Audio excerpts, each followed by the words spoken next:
მოგესალმებით, დავიწყოთ ბიზნეს ინსაიდერი, ეკონომიკისა და ბიზნესის მთავარი სიახლეებით კვლავ და რა თქმა უნდა, ტრადიციულად ეროვნული ვალუტის კურსი, რომელიც ასევე დღევანდელი მაჩვენებლებით კვლავ გამყარდა, როგორც დოლართან, ისე ევროსთან მიმართებაში, ასევე აუცილებლად მინდა რამოდენიმე თვით გამოვიხმარო საქართველოს ეროვნული ბანკის პრეზიდენტის ძალიან ძლიერ გამოსვლა საქართველოს პარლამენტში, ძალიან ძლიერი აქცენტებით, რაც კიდევ ერთხელ მეტყველებს ძალიან სწორ პოლიტიკაზე, რომელიც საქართველოს ეროვნული ბანკის მხრიდან ხორციელდება. მნიშვნელოვანი აქცენტები გააკეთა საქართველოს პრეზიდენტმა ამ წრილში და ჩვენ საერთოდ მთლიანად აი ამ მიმართულებით ერთ გადაცემას ანალიტიკურ ნაწილს მთლიანად მიუძღვნით საქართველოს ეროვნული ბანკის პრეზიდენტის ანგარიშს ჩვენს უახლოეს მოხილვებში ჩვენ გქონდა საშუალება ჩვენს პლატფორმებზე კერძოდ იმედში ბიზნეს ინსაიდერზე ეროვნული ბანკის პრეზიდენტი ყოფილიყო სტუმრად და ახლა ჩვენ უკვე როგორც აღვნიშნე უახლოეს დღეებში მიმოვიხილავთ მთლიანად ეროვნული ბანკის პრეზიდენტის ანგარიშს საქართველოს პარლამენტში. დაუბრუნდეთ ჩვენს მიმდინარე პროცესებს და სწორედ საფინანსო სისტემაა კიდევ ერთი ნაწილი, რომელზეც ჩვენ უნდა გავაგზავნოთ საუბარი, კერძოდ საუბრობთ Lion Finance ჯგუფის კიდევ ერთ წარმატებულ ნაბიჯზე და ამჯერად რა თქმა უნდა ჩვენ მოვიხილავთ სომხეთის მიმართულებით Lion Finance ჯგუფის შვილობილმა კომპანია Ameria Bank-მა და ADB-მ, ანუ აზიის განვითარების ბანკმა ხელი მოაწერეს 100 მილიონის მოცულობის შეთანხმება საკმაოდ საინტერესო ნაწილია, ეს მართლაც უპრეცედენტო მოცულობის ცესხი, რომელიც ამ პერიოდში განხორციელდა ADB-ის მხრიდან სწორედ Ameria Bank-ისათვის და კიდევ ერთხელ Ameria Bank-ი ჩვენთვის იმდენად არის საინტერესო, რამდენადაც არის Lion Finance ჯგუფის წევრი და სწორედ Lion Finance ჯგუფმა, ანუ საქართველოს ბანკმა Ameria Bank-თან ერთად, ანუ კიდევ ერთხელ Lion Finance ჯგუფმა შემდგომ ესეთი გაერთიანებით მოახერხა ის, რომ დღეს არის წარმოდგენილი FTSE 100-ში შემდგომი დიაგრამა, შემდგომი გრაფიკა უბრალოდ თუ შეიძლება, სადაც ჩვენ ვხედავთ შეფასებით ნაწილს ამ წილში Ameria Bank-ის CFO-ს შეფასებას, მოხარებები ვართ, რომ ADB-ს ამ პარტნიორობით ვაძლიერებთ, ADB-ს ამ პარტნიორობა ძლიერდება, რათა სომხეთის მასშტაბით მიკრო, მცირე და საშუალო ბიზნესს ჰქონდეს უფრო ფართო წდომა და ფინანსების მიმართულებით, რაც მნიშვნელოვანი ნაწილია კიდევ ერთხელ საუბარი ამ შემთხვევაში არ მხოლოდ მცირე და საშუალო ბიზნესზე, არამედ საუბარია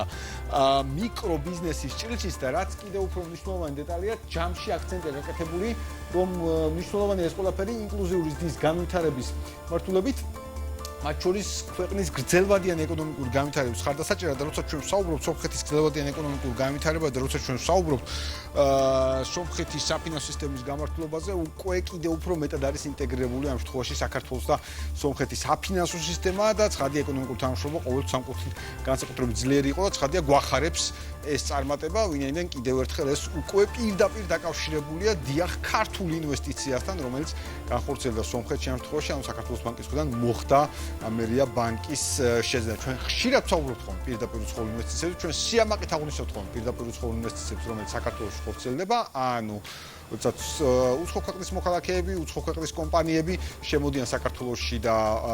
იწყებენ აქ საქმიანობას, ქართული კომპანიების შესყიდვით, წილობრივი მონაწილეობით, თუ უბრალოდ ახალი კომპანიის დაფუძნებით და ახლა ჩვენ ვსაუბრობთ ქართული კომპანიის მიერ შეძენილ უცხო ქვეყანაში, ამ შემთხვევაში ჩვენს მეგობარ ქვეყანაში, სომხეთში შეძენილ კომერციული ბანკის წარმატებას, რომელიც კიდევ ერთხელ ასევე პირდაპირ კავშირშია, რა თქმა უნდა, ქართული კომპანიის წარმატებაზე, მთლიანად Lion Finance ჯგუფის წარმატებაზე და აქვე გვაქვს ჩვენ აზიის განვითარების ბანკის ნაწილის შეფასება ამ კუთხით, ვინაიდან აქაც საუბარია მცირე, საშუალო და მიკრო საწარმოების საფინანსო შესაძლებლობების განვითარებაზე, სწორედ ADB-ის სომხეთის წარმომადგენლობის დირექტორი საუბრობს ამ ჭრილში და ძალიან მნიშვნელოვანია მთლიანობაში, რომ ADB არის აქტიურად წარმოდგენილი რეგიონში, ვინაიდან ჩვენ ვხედავთ ასევე ADB-ის თანამშრომლობა საქართველოში, სწორედ ბიზნეს ინსაიდერმა სულ ცოტა ხნის წინ შემოგთავაზათ ექსკლუზიური ინტერვიუ ADB-ის ჭრილში, სადაც ჩვენ ვნახეთ მათი მართლაც შესანიშნავი თანამშრომლობა საქართველოს ხელისუფლებასთან ყველა დონეზე და კიდევ ერთხელ წარმატებას უსურვებთ, რა თქმა უნდა, ჩვენს მეგობარს პარტნიორს Lion Finance ჯგუფს ამ გზაზე ჩვენ გვინდა რა თქმა უნდა FTSE 100-ში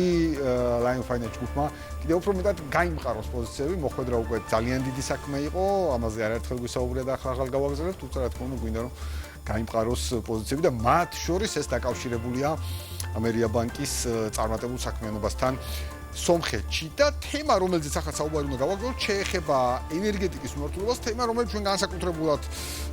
ჩვენს განსაკუთრებულ აქცენტია, ჩვენს განსაკუთრებულ ფოკუსია, ჩვენს ყველა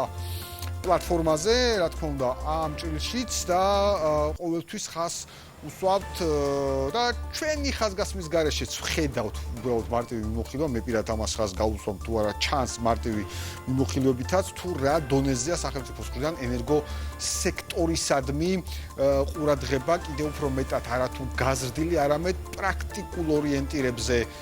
გადასული, ვინაიდან ის რეფორმები, რომელიც ჩვენ ნახეთ ენერგო სექტორში, მილიარდი ლარის პატიების ნაწილიდან ჯამში კომუნიკაცია გაძლიერებული ბიზნესსა და სახელმწიფოს შორის ხედავთ რომ გადადის კონკრეტულ შედეგებზე ჩვენ ყოველთვის საუბრობდით და სახელმწიფო ამაზე აკეთებს აქცენტს რომ ჯერ კიდევ რა დონეზე მაღალია იმპორტ-დამოკიდებულება საქართველოს შემთხვევაში ჩვენს პარტნიორებზე მაგრამ მიუხედავად ამისა ყველაფერი კეთდება იმპორტ-დამოკიდებულების ეტაპობრივად შესამცირებლად და ამავდროულად გრძელვადიანი მიზნის, გრძელვადიანი შემთხვევაში საუბარია ბუნებრივია 10 წლიანი სტრატეგიის ჭრილში საქართველოს გახდეს თვითკვარი ქვეყანა და რა თქმა უნდა გააძლიეროს პირიქით საექსპორტო შესაძლებლობები. ამ ჭრილში ჩვენ ერთის მხრივ ვახსენებთ ხოლმე შავი ზღვის კაბელს, რომელიც მართლაც ფლაგმანი პროექტია მთლიანად რეგიონისთვის, ევროპასა და აზიის კიდევ ერთი დამაკავშირებელი უდიდესი საშუალება ელექტროენერგიის ტრანსპორტირების გადაადგილების კუთხით, თუმცა ამავდროულად ჩვენ ხას უსვამთ ყოველთვის რომ საექსპორტო პოტენციალის ზრდის პარალელურად საქართველოს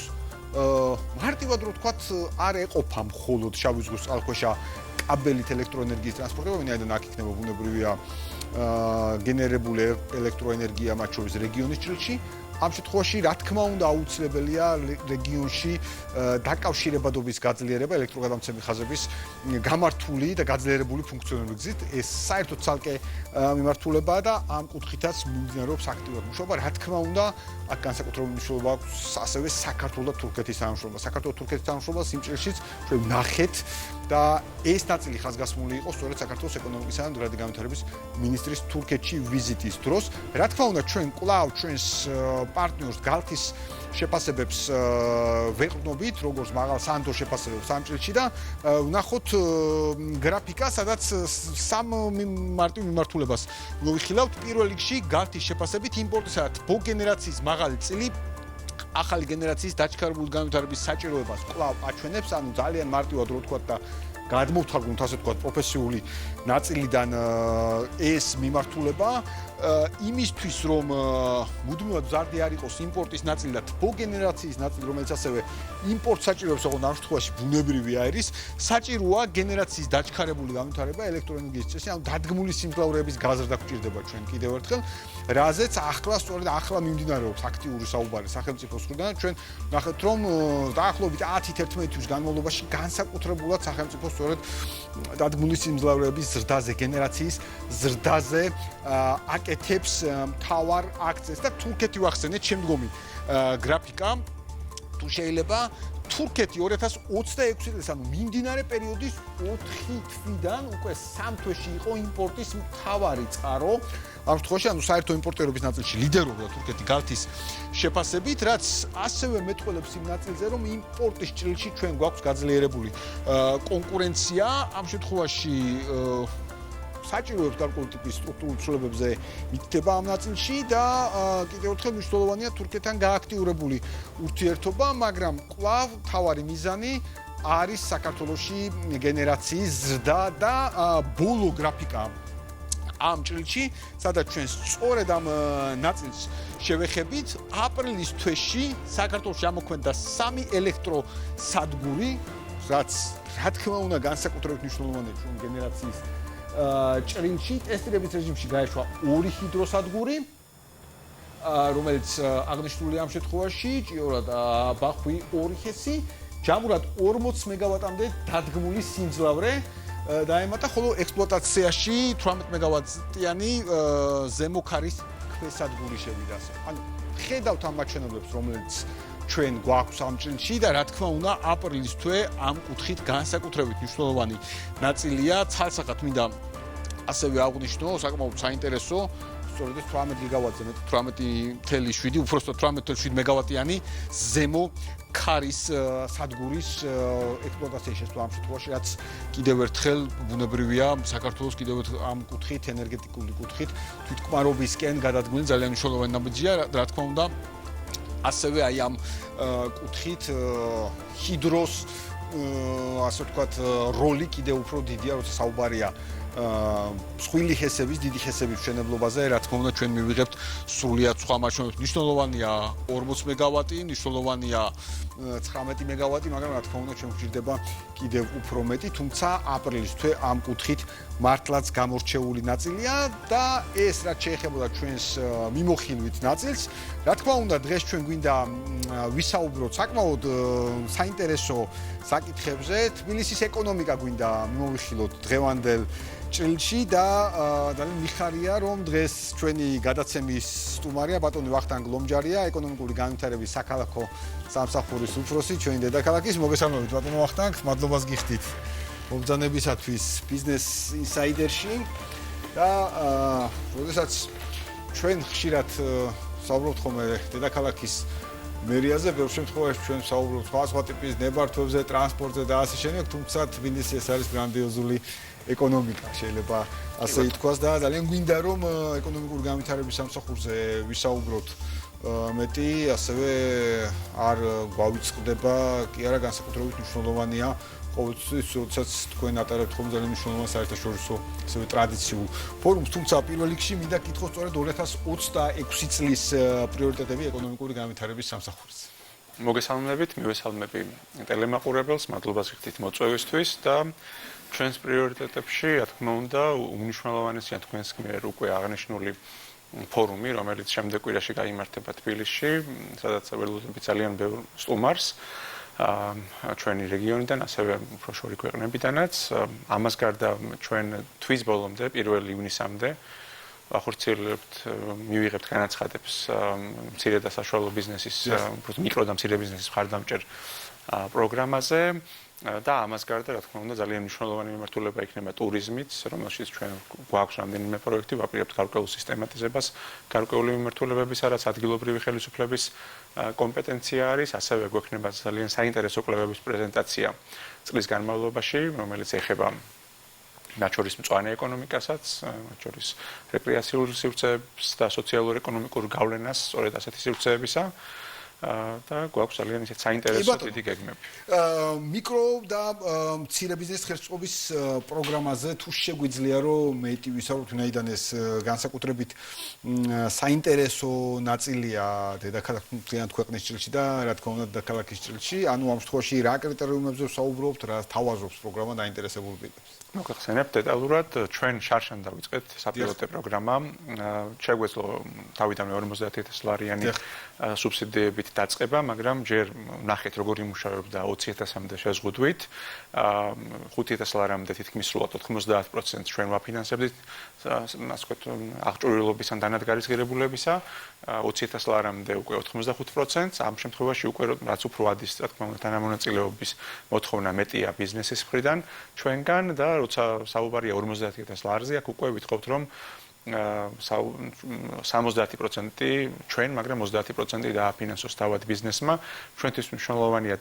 შემდგომი დამუშავება, თქვათ, ნედლეულის იქნება თუ უკვე გარკვეული შუალედური პროდუქტების, დამატებული ღირებულების შექმნა, რაც ადგილზეც დასაქმებას გაზრდის და რა თქმა უნდა, ადგილობრივი წარმოების გაძლიერება, გულისხმობთ როგორც ტრადიციულ თბილისის დამახასიათებელ სექტორებს, ასევე თანამედროვე მაღალტექნოლოგიურ, მაგრამ მცირე ბიზნესისთვის დამახასიათებელ დარგებს, რომელსაც ჩვენ ძალიან ისეთი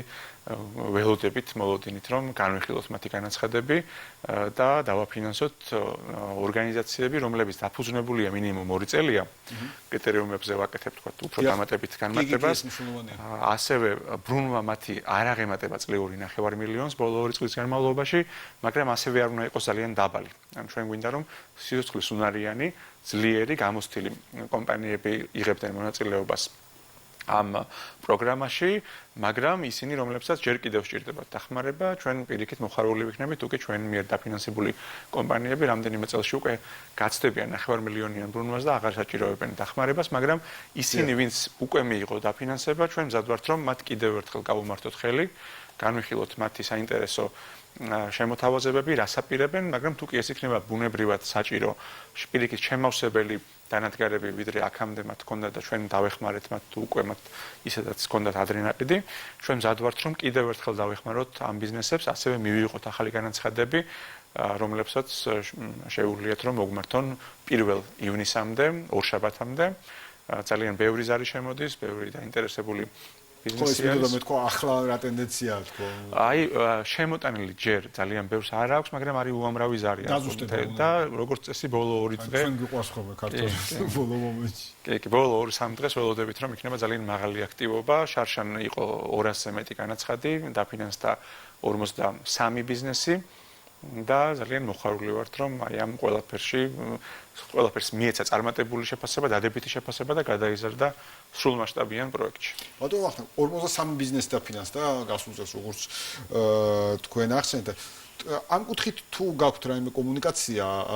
მათთან, ან წლის განმავლობაში თუ იყო, ანუ როგორ მიდის ეს პროცესი, იმიტომ რომ თქვენ ყურადღებას აქცევთ სწორედ სიცოცხლის უნარიანობას თქვენ საღმრთო. კი, ჩვენ მე პირადად გეგმავ რომ ყველა ობიექტთან მივიდეთ, რომელიც დაფინანსდა პირველ ეტაპზე. ნახევარს გადავსდით უკვე მონიტორინგში. მონიტორინგი არის აქტიური ძალიან, ეს არის როგორც წერილობითი თქვათ 3, 6 ან 12 თვიანი ანგარიში, ასევე ადგილზე შემოწმებაც ბიზნესების, რომ დავრწმუნდეთ, რომ ერთი მხრივ ყველაფერი სწორად მივიდა დანიშნულების ადგილზე და გაიმართა შესაბამისი დანადგარი და მანდულად დადების შედეგს ახდენს წარმოების პროცესზე. ამას გარდა პირიქით ჩვენ გვინდა რომ შევაფასოთ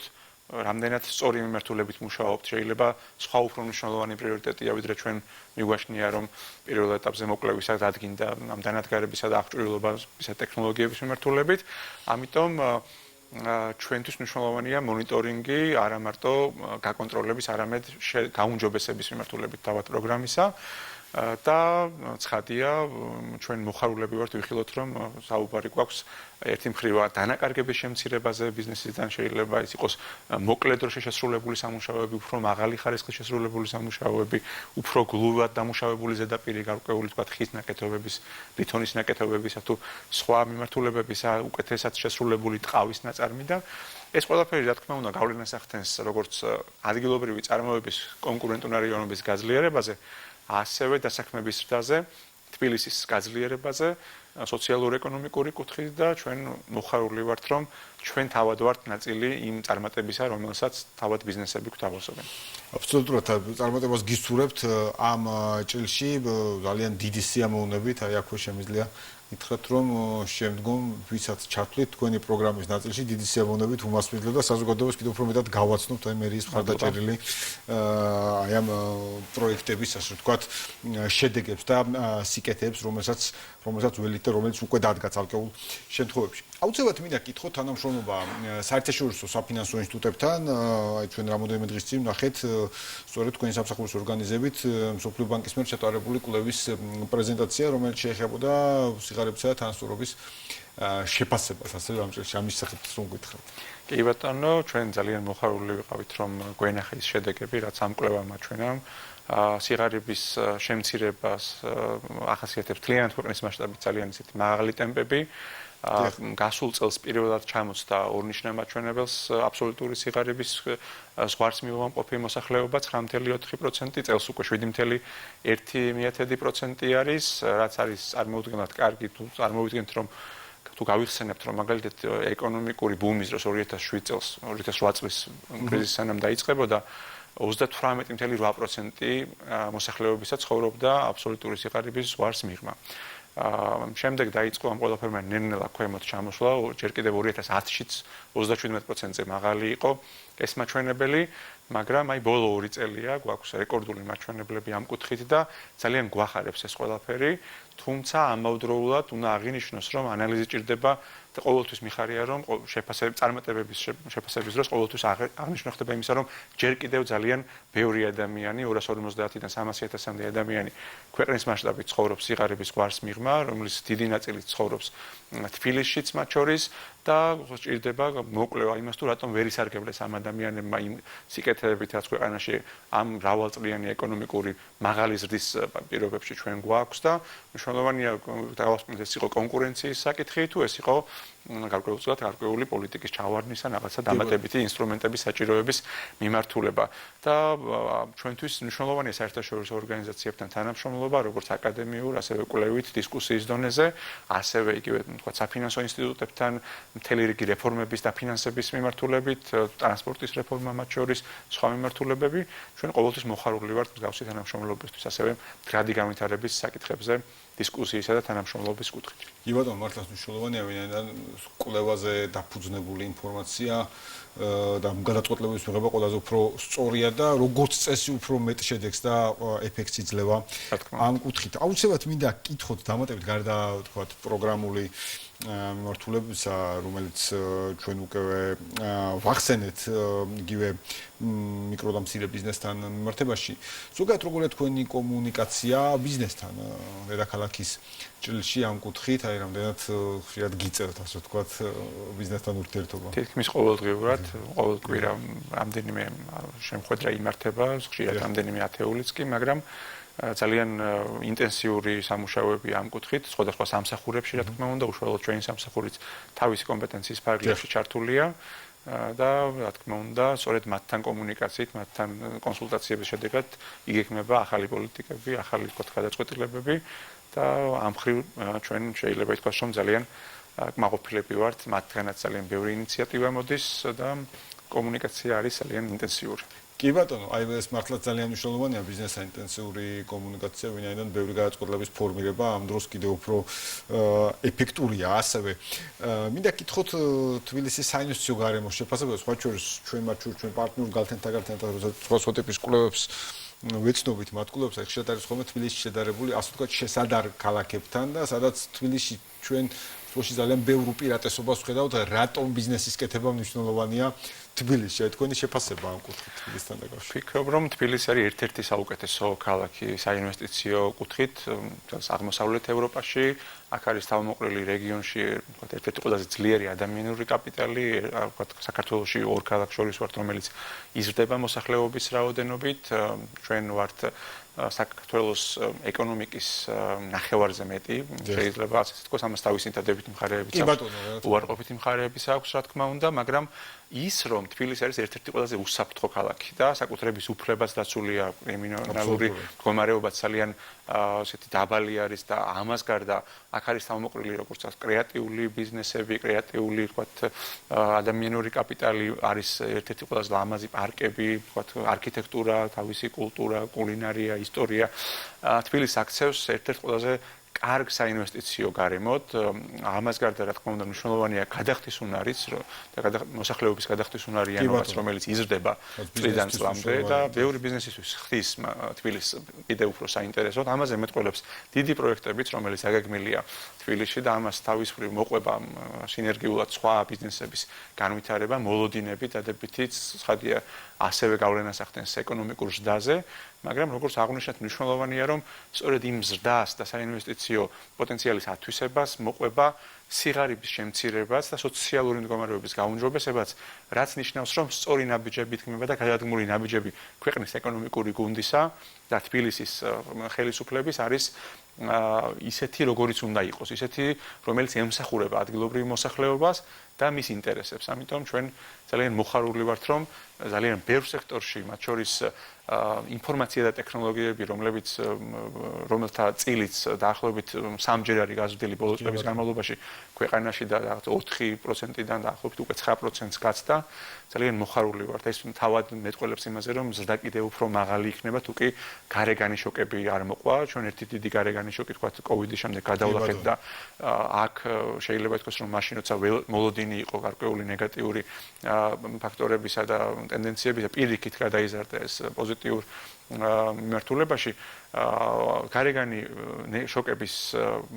გათვალისწინების გარეშე, რა თქმა უნდა, ჩვენ ველოდებით, რომ სტანდარტულად თბილისი შემდეგ წლებში იქნება ბევრად უფრო ძლიერი, მდიდარი და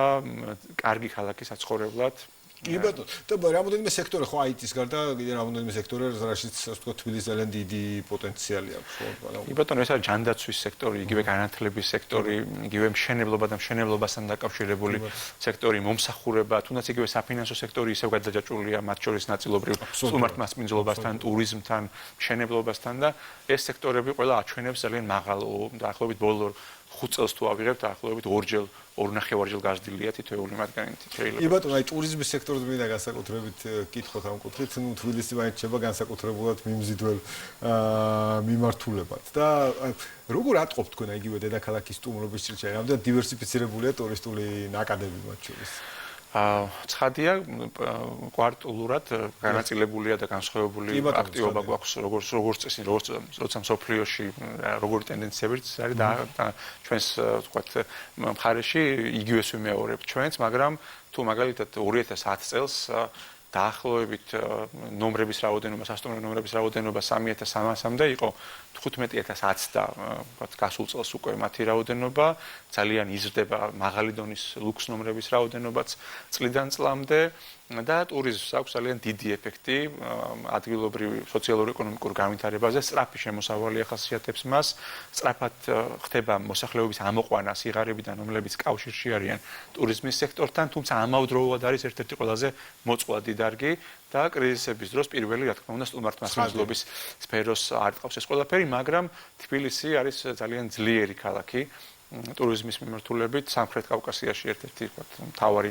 მიმართულება, სადაც ყველაზე პირველი სწორედ თბილისისკენ უჩნდებათ იდეა, რომ იმოგზაურონ, მოკლევადიან, ვთქვათ,